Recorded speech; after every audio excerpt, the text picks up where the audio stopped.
Welcome to the Lawyer Life Podcast, where the personal, professional, and political intersect. Each week, we discuss a topic to help ourselves and other lawyers navigate our days with a little less stress and, ideally, a lot more fulfillment. On today's episode, we talk democracy. We're asking ourselves and author David Moscrop, are things okay out there? I'm Mike Anderson. And I'm Darlene Tonelli. Hello, Darlene. Good morning. Happy Friday. Happy Friday to you. It's a lovely day. Spring has arrived in Canada. Finally. It's been a long winter. I'm not gonna say that this winter has not negatively impacted my my moods, but anyway, it's we're coming out of it. I'm excited. We're coming out of it, and just as we come out of it, we're diving into a very deep topic today. So deep. Democracy. But I think there's a lot that's led us to have this chat today. I mean, as I was thinking about it as we prepped, mostly I think about when we do our gripes and you have these like super gripes that are about the fabrics of our society. I talk about a toaster. You talk about how everything's crumbling around us. Although you've discouraged me from having those gripes, so I've tried to get a little bit more low scale. But anyway, yes, there have been a few, and they're going to be translated nicely into today's discussion. Yeah, and we've equally had goods about how people are, maybe for not the best reasons. Maybe it's because things are not stable, but people are starting to nerd out about watching political committees, and that's become kind of like office chat fodder over the past couple months. And so I think that's kind of related too. Yeah. I would say a couple of weeks ago, I took an hour and a half out of my day, which I had booked in my calendar to watch a parliamentary committee, which never before have I done that. So the last time I did that, I was staffing somebody on the Justice Committee. So things are changing, and it's just kind of what's in the air right now in Canada, around the world. And so today we have a guest that, shock of shocks, is a non-lawyer, but a PhD and an amazing guy who I'll introduce in a second. But David has a new book about how we can nourish democracy and keep the foundations of this whole thing solid. You know, a lofty goal. Good. We're gonna hope to do that throughout the course of this podcast. Okay, so here's our introduction of David Moscrop. He is a writer, academic, and political theorist who studies democracy, digital media, and political decision-making. He holds a PhD from the University of British Columbia and is a postdoc fellow at the University of Ottawa, my alma mater, and David's as well. He's a frequent contributor to Maclean's, The Washington Post, The Globe and Mail, The National Post, CBC Radio. Is there any other media? I don't know. And his new book, Too Dumb for Democracy, tells us why we are making bad political decisions and how we can make better ones. Ladies and gentlemen, here's David Moscrop. Good morning. Welcome. Oh, wow. My mom wanted me to be a lawyer, by the way. Instead, she got a fake doctor. Well, I think that we always say non-lawyer. I mean, there's actually discussion in the legal profession about how to properly refer to people who aren't lawyers. And I witnessed a back and forth on a panel a couple of weeks ago with one person saying that non-lawyer was not a nice word, and the other person saying she felt it was the highest compliment. And I'm squarely in that second camp. And I don't think there would be, I guess there are a lot of listeners who will have a political science background and have made that choice between going the law route or going into the highly successful academic path that you have been on. So it's exciting. And I think that your perspective is not as far from some of the lawyers listening to this podcast as anyone might think. No, I hope it can be useful. And to start with that, I just want to ask you, are things okay out there? We read your book. Yeah. Maybe I should ask if you're okay, but oh, I'm fine. Yeah. I'm like a charcoal filter, I just take it all in. It is a great book, Too Dumb for Democracy, Why We Make Bad Political Decisions and How We Can Make Better Ones. Darlene and I have dove into this as people very much interested in politics. You have a lot to say about where we're at right now. So where are we at? So I'm pretty nervous for a couple of reasons. Domestically, Canada's not in the worst shape, but there are some disconcerting trends. And one of them is, while the top level numbers on, say, trust and support for democracy are pretty good, voter turnout, when you break it down, it looks a lot more disconcerting. And one of the reasons is there's a gap between trusters and non-trusters, for instance, that is sort of quote unquote elite, non-elite. So there is a group of alienated non-trusters. So that's a problem. There's a group of folks who just simply don't think democracy is the way to go. It's not a majority, but it's big enough to be a concern. And when you break down voter turnout numbers, you find that, if the turnout is 68%, that might represent 80% of older folks and 20% of younger folks. So there are these really significant divides. And then when you take it to its logical conclusion, collapses don't happen when one day everyone wakes up and says, well, we're done with this. It doesn't take a majority. It takes a plurality who are disconnected and don't believe in the system, et cetera, et cetera. And there's enough of that here that we ought to be worried. And then globally, it's even worse. So we're in a global democratic recession. And so finally, not only is all that a concern, there seems to be this prevailing attitude that democracy is an achievement that you unlock, and then you've got it for good. They can't take it away from you. The history of democracy is the history of its collapse. And we could lose it just like every other civilization that was convinced they couldn't lose it eventually did. So, there's reason to be deeply concerned. That's uplifting. Good morning, lawyers and non-lawyers.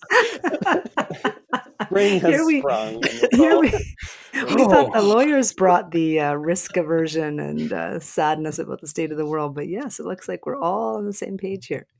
I like your term, global democratic recession. That's a very good way to put it. Yeah, and it's so this comes from, there's a series of scholars who pay attention to this, and there was in the 1950s, post-colonialism kicked off after the war. There was a rise in democracies around the world. The Soviet Union falls in the 1980s, early 1990s. There's another wave of democratization, sort of known as the third wave. And so there's a long period of democratization that happens globally between the 1950s and the 1990s. And that's when people start saying, well, we've done it. Congratulations, everyone. We figured it out. We've reached, as Fukuyama said, the end of history. And the end of history is liberal democracy, human rights. And so we got a little bit complacent. And in recent years, we found that that's sort of unwinding. And the scary thing is, it's not just the sort of new democracies that are unwinding. It's also old democracies, what we call consolidated democracies, that are starting to slip as well. The United Kingdom, the United States, for instance, Italy. So, we're paying really close attention because there aren't that many democracies to begin with, first of all. So it wasn't even that long ago that there were hardly any. And we could end up potentially back in a situation where that's the case. So it's something to watch at home, but it's certainly something to watch abroad as well. It's fascinating because it's so rare that I think that we have, and we'll get to the circumstance that we all find ourselves in. We don't really have the time to sit back and worry about, the fabric of our society in our everyday. But there are some things that I think people kind of hold close to make themselves feel better. And one of those you mentioned in your book is the progress narrative, and how the long line of of progress is whatever. The quote better than me. But everybody feels like, oh well, we'll get in the right place eventually. Like, that's just, people take that for granted. And you say the progress narrative does not hold up. No, and in fact, I think it might end up killing us. Take climate change, for instance. Climate change, I think, is the greatest existential threat humankind has faced in tens of thousands of years. We don't really have a hold on it yet, a handle on it yet. When the worst of it hits, it threatens to collapse our institutions. We had this belief that technology will save us, and it's introduced a certain amount of complacency because we focus on technological advancement, but not really moral or ethical or democratic advancement, right? We don't look at the structures of governance when we think of progress. We think of technology. So imagine this. Say we have an arc of technology, of progress, and it goes sort of at 60 degrees upward. Well, that's pretty good, right? It's just going up and everything's looking good. Say it suddenly and precipitously drops off because of, say, the worst of climate change. looking back on that, would you call that 100 years of progress, or would you call that a collapse, right? So my concern is when you start to zoom out on this arc of progress that we think continues 60 degrees into infinity, what you see is, well, what happens when that levels out? What happens if you take the average of 500 years and project a couple hundred years into the future, and not just the average of the last 100 years? And my concern is we've become complacent, and that it's going to catch up to us. And this is where it intersects with the democracy thing. Our institutions can't handle serious shocks. I mean, you see what happens when there's a refugee crisis or an economic collapse, or et cetera, right? People start losing faith in the system. They start losing trust. They start believing governments are less legitimate. And we haven't really had a serious crisis in a long time. So that concerns me a great deal, is that our democracy is already a bit unhealthy. What happens when there's a shock to the system from, say, the worst of climate change? So as you're well laid out, we're potentially nearing a cliff, or, what's fascinating about your book is you take that setup and then you talk about how personally, there are decisions, there are things we do every day that can either help remedy this problem or can help perpetuate it. And you talk about how the brain works and so on, and I'd love to get into that with you. But I really like the example that you give, which everybody can relate to, of like who's winning our internal struggles when it comes to decision making, and the decision making eventually that affects our politics and society. And the example you give is the alarm clock in the morning. And it's who wins the battle between the me that set the alarm the night before with these great intentions, thought it through, knows what's need to happen, or does the me in the morning that when the alarm goes off, I want to throw it across the room and fall back asleep? Who wins, right? And that example, I think, is so laid out well. The struggle that we all have: do we want to do the easy thing, or do we want to do the harder thing we need to do? Expand. There's this myth of the human being as a single thing, right? That, I am me, you are you. It's a thing. You look at it, it's coherent, it's one. And yet internally we're divided all the time against ourselves. And so, you can call that emotional versus rational. You can call it unconscious versus conscious. There's a whole bunch of things going on. But the point is that we're sort of struggling internally all the time. And what's interesting, though, is we strive for coherence. It's not just that we're incoherent. It's that we truly, deeply want to believe that we are coherent anyway. So if you say to someone, okay, what party do you like? And they say party X, and you say Y, they're going to give you reasons that they believe are true, that they want to be true. Rational reasons. Well, like their policy on this, the leader's experienced, et cetera, et cetera. Often what we find is when you push on that, you find that it's just a bunch of bull, that there's something else driving it, right? I just like that person, or my parents voted that way, et cetera, et cetera. But we will rationalize our way to explaining it because we desperately want to have a true, coherent explanation. A great example of that is there was a study in the 1980s in the US over social welfare. And they asked respondents, do you support giving money to folks? And they said, no, not really, because moral hazard. If we give money to people, they're not going to want to work. And people believe that reason. But when researchers pressed them, what they realized was people were actually just racists. They didn't want to give money to racialized folks. And so they believed that it was moral hazard driving their decision, but it wasn't. It was racial bias. And we do things like that all the time. What you said is just so true, that people are grasping for this sense that they understand the issue. And I think as the issues get more and more and more and more complicated, certain parties are getting more and more adept at just taking the simple message and almost weaponizing it back against the people trying to do this. So the people are doing something in good faith, but the example that I use is this fascination with getting rid of the debt, and this idea. And I've real and we don't want to be deficit spending and stuff. Like, my view on that is that that's a really easy way to say we don't want the party to spend money on things we don't value, right? So we don't like universal childcare, so we say we care about saving money on debt and deficit. But when I break it down, I'm from Alberta originally, and the politics in Alberta are quite different than in Toronto, Ontario. So in my family political discussions, these things come up a lot. But one of the things I've noticed is that, it's very compelling to think we understand debt.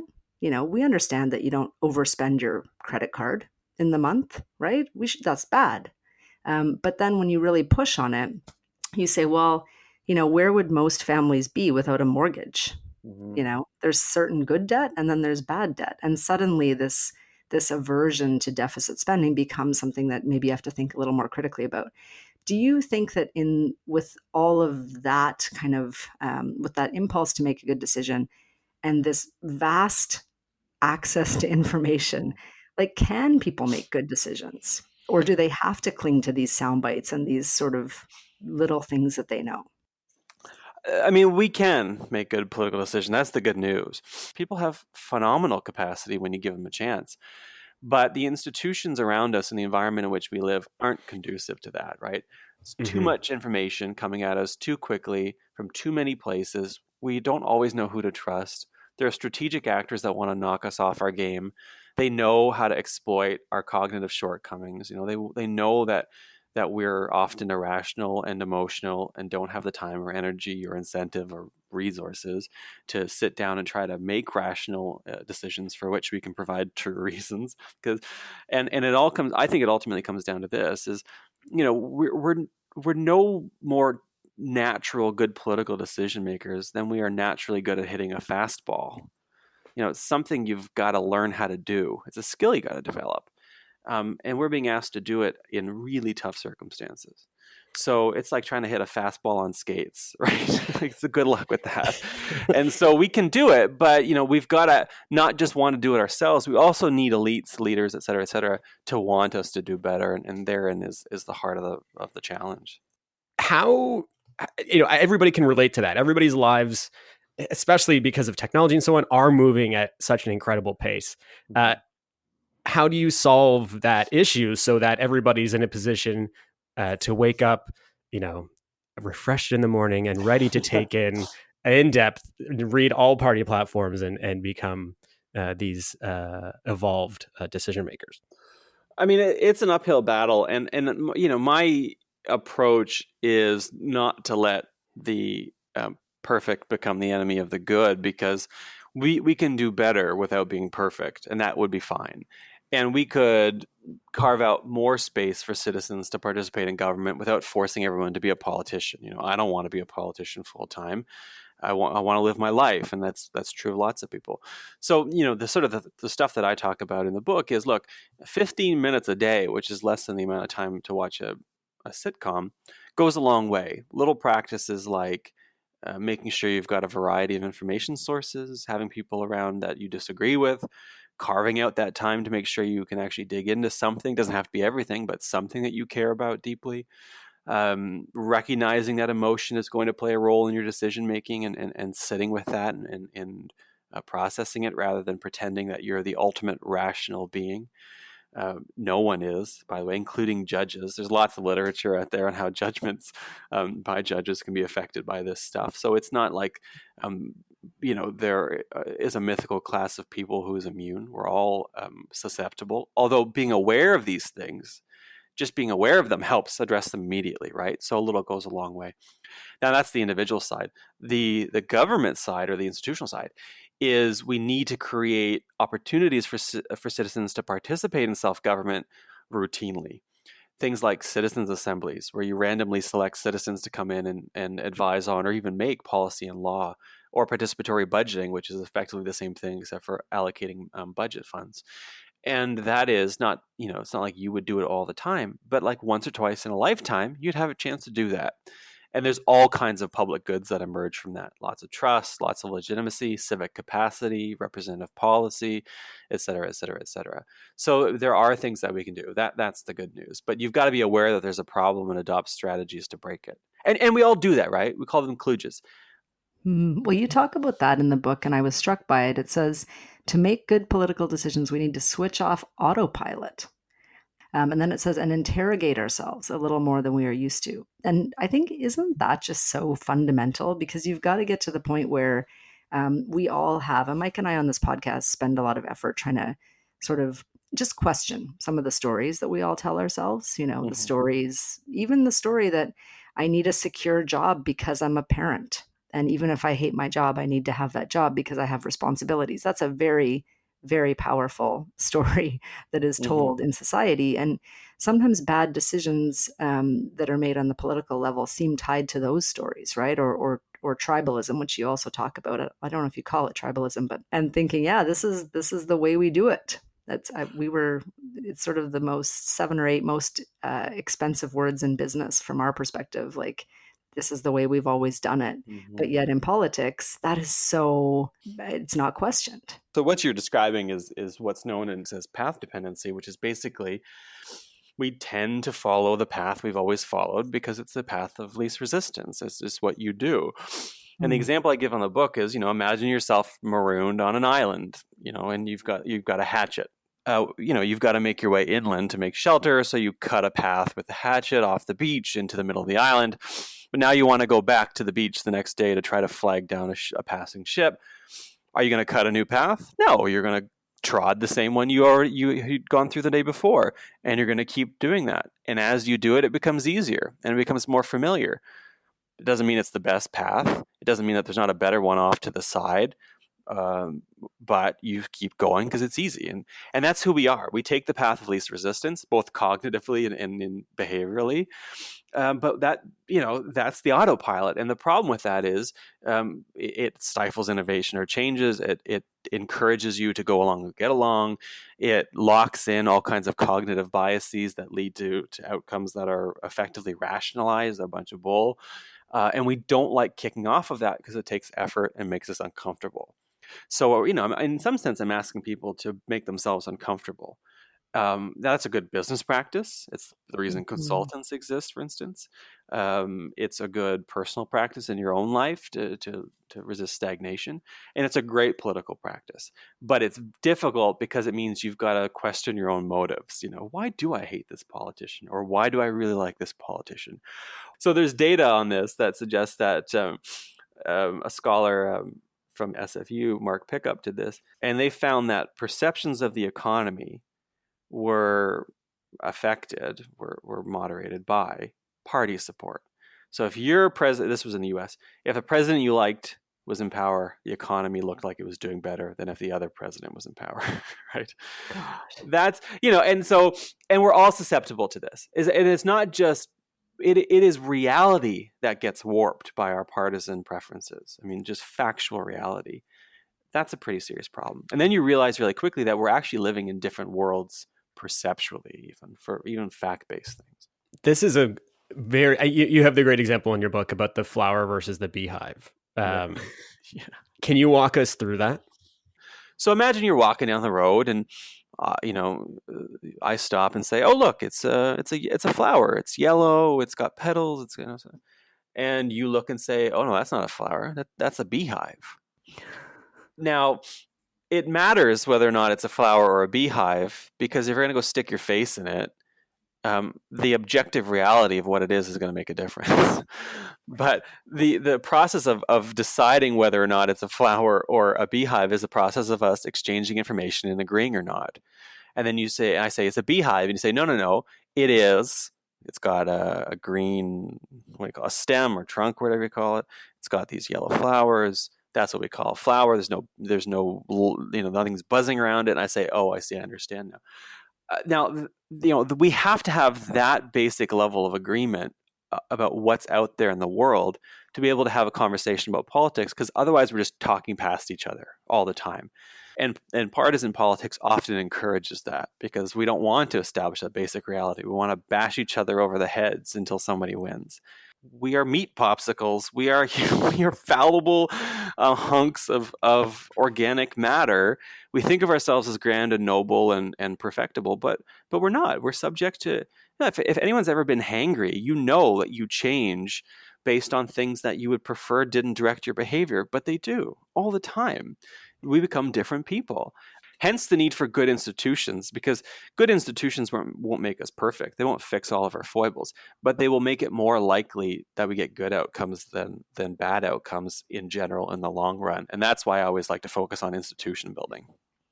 I also think that there's something to be said, and again, something we talk a lot about on this podcast, just for the idea of constantly building up your human potential, your human capacity to deal with things without bringing in your own baggage, for example. What's interesting is that even becoming aware that cognitive biases exist, Mm-hmm. and then getting a sort of a list of a couple of them and being told that, hey, look, here's how emotion plays a role in how you think about things, starts the process of helping people do better, because people are fundamentally actually pretty decent and have a lot of capacity when they've given a shot. But your point, I think, is important, because it brings us to this question of, well, how do you do that and how do you incentivize it? Because in a liberal society which is hyper individualized, it's hard to make community-based arguments of, well, here's why you should do something that's good for everyone. And you're like, yeah, but it takes a lot of time trying to get through the day. And so you've got to push back with, okay, well, here's some reasons why it's good for everyone. Oh, by the way, here's some incentives and maybe even some resources. So one of the things I push on in the book quite a bit is, look, like, if we're going to do this, and we ought to get the resource redistribution and incentives right, because not only is there an individual justice argument, everyone should be able to get through the day and have enough to live, et cetera, it's in everyone's interest, the communal interest, in terms of stability and legitimacy and trust, that people have the capacity and the resources and the incentives to do better. And so this is why often I try to push, and I find some solidarity across the spectrum on this, for a more egalitarian economic and political space, because it's ultimately that serves everyone's interests. I think one way that I'm realizing, as we talk and as I read the book and thinking back to, previous episodes we've had on other topics, that seems like there's a general secret sauce to, that I'm taking direction from your book at the end when you're prescribing like how our structures and institutions must change, and how we need to embrace that change ourselves. So much of success in the personal life, in the professional life, and you're saying it as well in the political life, is slowing down, having an abundance of time, embracing diversity, and being intentional about the way that you act, make decisions, and so on. So pushing back so much against the speed and the times that we live in.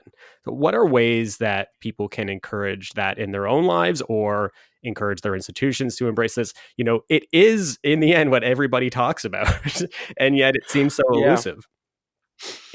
Well, yeah, I mean, part of it is just, at the individual level, it is creating protected space for some end that you think is ultimately important. So, clearing out whatever it is, 15 minutes a day, 20 minutes a day, to say, look, I'm going to consciously and deliberately work on this thing, because in the long run, I think it's going to make me better at something, making decisions or being aware of what's going on around me, and then plugging, unplugging for 20 minutes or 30 minutes and creating that space.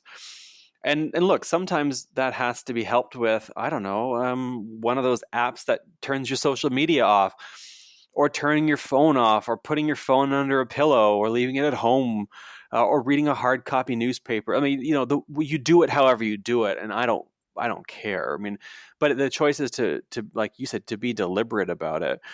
But then also to adopt some of these strategies. It doesn't have to be all of them, and we don't have to be perfect, but to adopt some of these strategies of saying, well, you know what? I'm going to read some news I disagree with, or I'm going to find some folks in my life who think differently than me, or I'm going to make sure that if I'm in a position of power at a boardroom, it's not full of white dudes. And, that's not tokenism. That is building a culture of diversity that becomes self-sustaining, because now we're transferring power to traditionally marginalized groups, who are then going to be able to be a part of that self-sustaining diverse ecosystem. Because not only, again, is it the just thing to do and the decent thing to do, it is better. Like this is lots of evidence that suggests that diverse groups tend to do better at things like problem solving, right? So that is a commitment to changing the structure by doing little things that you can do. One of the things, for instance, I do is I'm very careful to avoid man panels. Yes. and to suggest people for things when I do media commentary or panels, who, smart people I know from typically marginalized groups who don't get picked for all kinds of reasons, because maybe they're not putting up their hand, or maybe that the journalist calling me just doesn't even know they exist because of traditional power structures that marginalize them. Just saying like, look, call this person, right? It sounds like a small thing, but now you're contributing to a sort of significant transfer of power and authority. So, but the big takeaway here is we're not powerless. And if we think we're powerless and that everything's overwhelming and a foregone conclusion in the direction of awfulness, then we're going to be discouraged from doing anything. We're not going to do anything at all.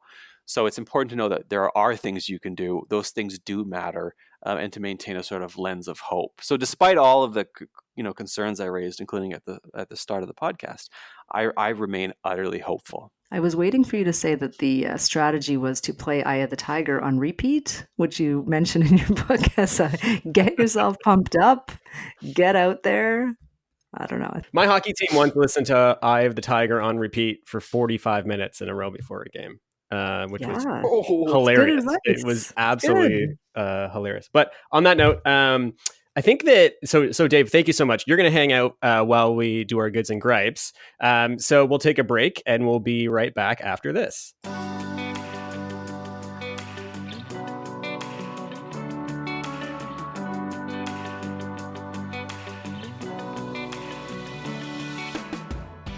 The Lawyer Life podcast is brought to you by Inter Alia Law, experienced legal counsel when and where you need us. To learn more about Inter Alia, visit the website. That's spelled INTERALIA-law.com. Thank you.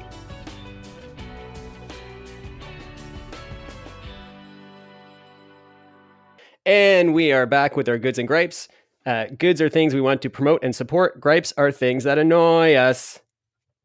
Darlene, would you like to go first? Yes, let's see. I was at an artificial intelligence conference this week, which is kind of interesting, actually, for David's area of study.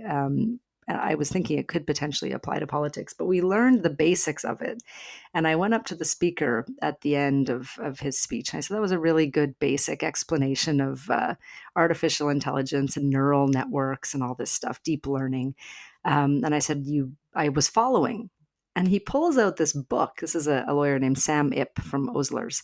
He pulls out a book which was called Neural Networks for Babies, which I believe had informed his presentation. And I was like, Sam, that's fantastic. Maybe you should call that Neural Networks for Lawyers and, go on the road with this show, because it was very simple, very good. I will not be reading it to my children, but it worked for me. So I recommend picking it up if you're struggling with these concepts, because it was a very good explanation. Well, that's Why don't lovely. you do your good? Or maybe Dave has a good. Yeah, Dave, you have a good? I do. And it's, I have been utterly amazed by the wonderful support of everyone around this book, and including you folks. It is, people say humbling, but they don't really mean humbling. I'm humbled, but they're never actually humbled. I am delighted and a little bit embarrassed at how lovely everyone has been with this book, and that is my good. It is the most touching thing to go take up space in the world and to have people receive it and be really kind. So that is my good. Oh, did Mike tell you our podcast rule about using the word lovely in each show? Oh, you're not supposed to? I use it apparently too much. Not too much, just as it's a thing. It's one of our things, and Dave did it, so you don't have to do it this time, Mike. Lovely. If you can help yourself. Do you have a gripe, Dave?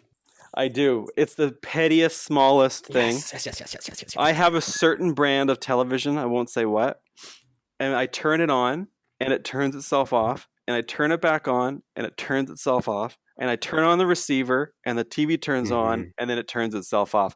Because TVs these days are so smart that they don't turn on. Because, and you know what it is? It's the operating system on the TV that's bugged out. And it drives me nuts because it takes me an extra 45 seconds before I can watch TV or play video games. Perfect gripe. Yeah. Textbook. That is textbook. That's yes, textbook Mike gripe. Yeah, I think you might have a remote control issue. But anyway.